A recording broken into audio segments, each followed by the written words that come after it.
بسم الله الرحمن الرحيم. الحمد لله رب العالمين.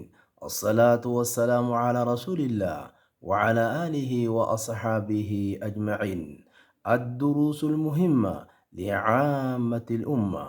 أفان رموتين برنوت برباجسا أمة هنداب. كتا أفرفا. الدرس العاشر سنن الصلاة.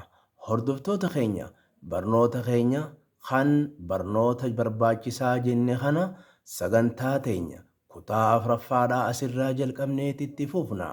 Warri kitaaba qabdaniis hordofuudha dandeessan. Kunis viidiyoo kana xiyya jala deemtanii irraa fayyadamuudha dandeessan. Addarsul caashir barnoota kurnaffaa sunanu salaa waan salaataaf jaalatamu yookaan irra buusaa salaataa jechuudha. Sunanu salaati waminhaa sunnaalee salaataa yookaan irra buusaa salaataa irraa al-istiftaaxu du'aa'ii salaataan banan Allahu akbarii hidhannaa booda jechuudha. Lammaffaa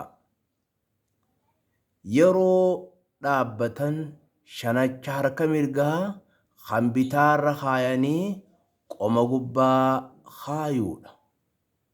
Jilba qabachuun durattii fi eega jilbarraa ol ja'an.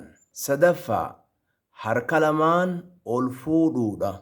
Qubbeen walitti maxxansanii diriirsanii hanga qixxee gateetii lamaanii fi gurra lamaaniitti yeroo salaata hidhatan, yeroo jilba qabatan, yeroo jilbarraa ol ja'anii fi yeroo attahiyyaatu duraarraa gara raka'aa sadaffaa ol ka'an.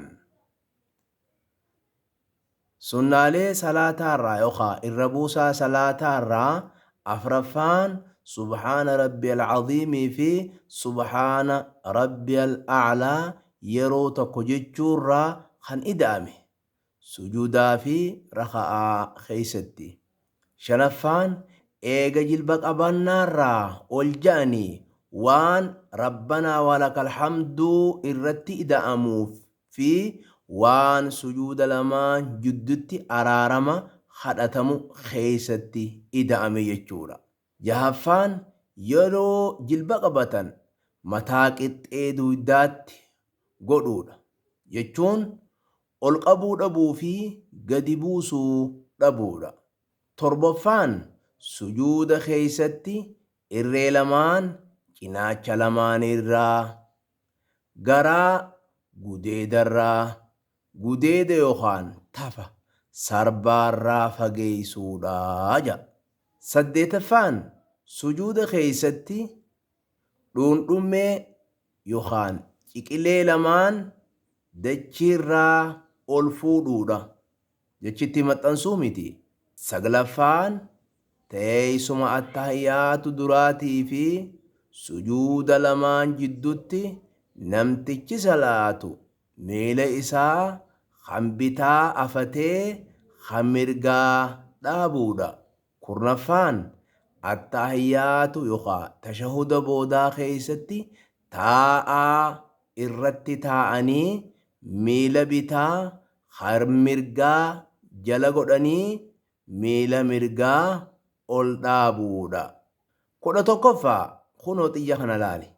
Attahiyyaatu duraatii fi kan lammaffaa keeysatti jalqabarraa qabee hanga dhumaatti quba deemaa yookaan arrabsituun akeekuudha.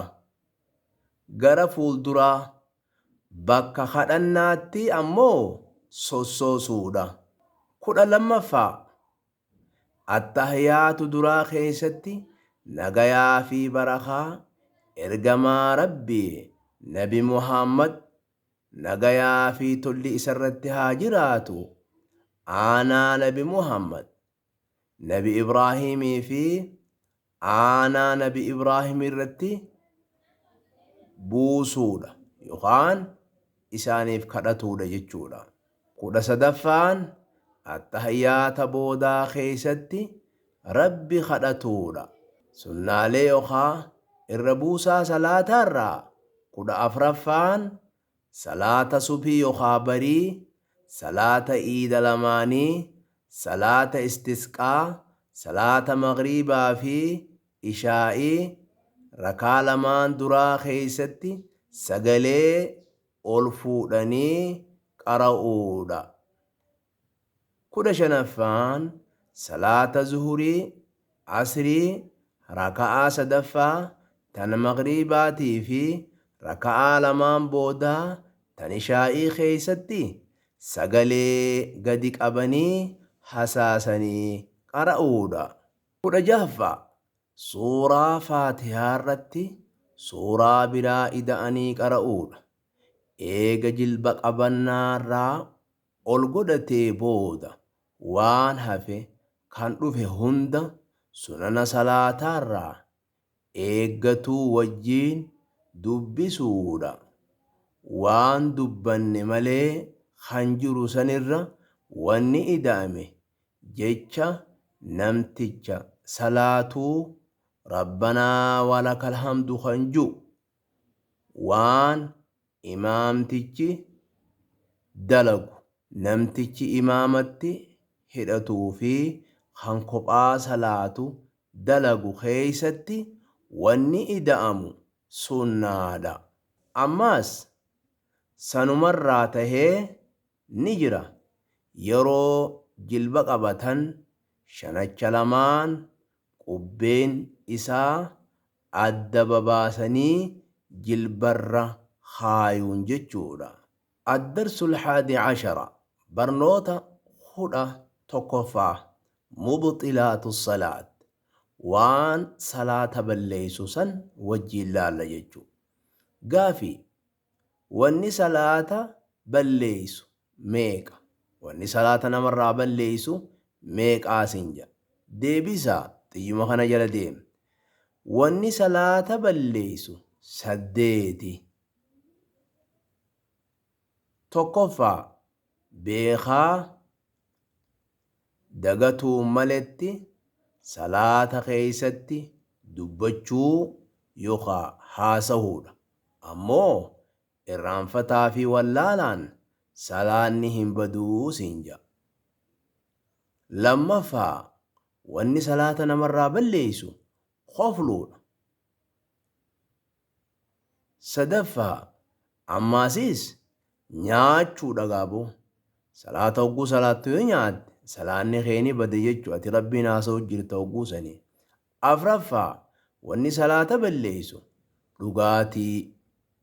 Shanaffaa qaanyi yookaan hammaataan irraa banamuu yookaan saaqamuu. Jahaffaa baay'isanii kaabaa yookaan qiblaarraa dabuu jechuudha. Torbaffaa salaata keessatti walitti dhaabanii sochii baay'isuu yookaan sossohaa ooluudha jechuudha. 8ffaan xaharaan diigamuu yookaan baduu jechuudha. Wanni salaata balleessu waan 8 kana. Addarsu 12 barnoota 12ffaa shuruuxul wuduu'i ulaagaalee wudu'aati waliin laala. Haya ulaagaaleen wudu'aa meeqa? Deebii ulaagaaleen wudu'aa 10. Tokkoffaan al-islaamu islaama tahu. Namtichi islaama yoo hin tahin wudu'a godhatu isin fayyadu jechuudha. Ulaagaaleen wudu'aa 10 hogguu taatu.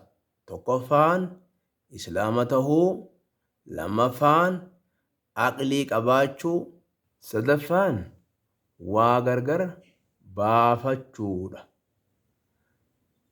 Afraffaan hamiluudha niyyachuu jechuudha.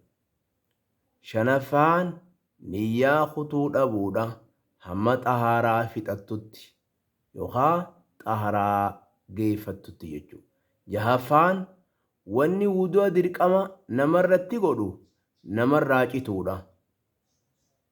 Torbaffaan wudu'a duratti bishaaniin yookaan dhagaan qulqulleeffatuudha. Saddeetaffaan bishaan qulqulluu fi halaal tahuudha. Saglaffaan waan bishaan qaamatti gahuu dhoorku firraa deemsisuudha. Oggaa wudu'a goote akka bishaan kun qaama keetiin wal arku jechuudha. Kurnaffaan yeroon salaataa gahuudha. Nama fincaan yookaan nama najisni irraa hin cinneef yeroon salaataa gahuudha. Kurnaffaan yeroon salaataa gahuudha. Nama fincaan yookaan nama najisni irraa hin cinneef. Ad-darsu الثالث عشر barnoota 13ffaati. Barnoota 13ffaa furuudul wudu'i dirqamoota wudu'aa ja'a. Kam furuudul wudu' gaafii wanni wudu'aaf dirqama tahu meeqa? Wanni wudu'aaf dirqama tahu meeqa? Furuudul wudu'i sittatun wahiya deebii wanni wudu'aaf dirqama tahu jaha. Tokkoffaan fuula dhiqachuudha. Afaan lulluuqachuu fi funyaanitti bishaan ol naqanii gadi dachaasuun funyaanumarraa hin lakkaawama. Lammaffaa harka lamaan ciqilee lamaanii wajjiin dhiquudha. Sadaffaa mataa hunda haquudha. Gurri lamaan matumarraa hin lakkaawama. Afraffaan miila lamaan koomee lamaanii wajjiin dhiquudha. Shanaffaan tartiibaan dhiqachuudha. Wudu'a godhan tartiibaan godhuu jechuudha. Jahaffaan walitti aansuudha. Jahaffaan walitti aansuudha. Hani addaan hin tursi. Fuula harka lamaanii fi miila lamaan yeroo sadi dhiquun jaalatamaadha. Akkasuma afaan lulluuqatuu fi funyaanitti ol fuudhuunis jaalatamaadha. Kana hundarra dirqamni yeroo takka takka dhiqatuudha. Ammoo mataa deddeebisanii haquun jaalatamaa miti. Akkuma hadiisan tokko tokko kan sirrii tahan irratti qajeelchanitti jechuudha. Hordoftoota keenya barnoota keenya kutaa afraffaadhaa asumarratti xumurra.